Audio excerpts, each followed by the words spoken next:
CM Chandrababu పర్యటించనున్నారు. ఇచ్చాపురం నియోజకవర్గం కవిటి మండలం రాజపురం గ్రామంలో సీఎం పర్యటించారు.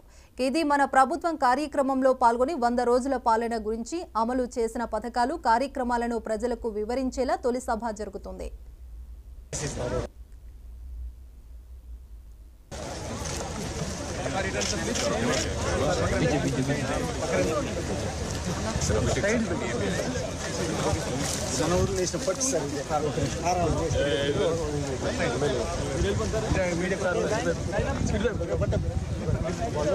మీద పడితే అట్లా ఫోటో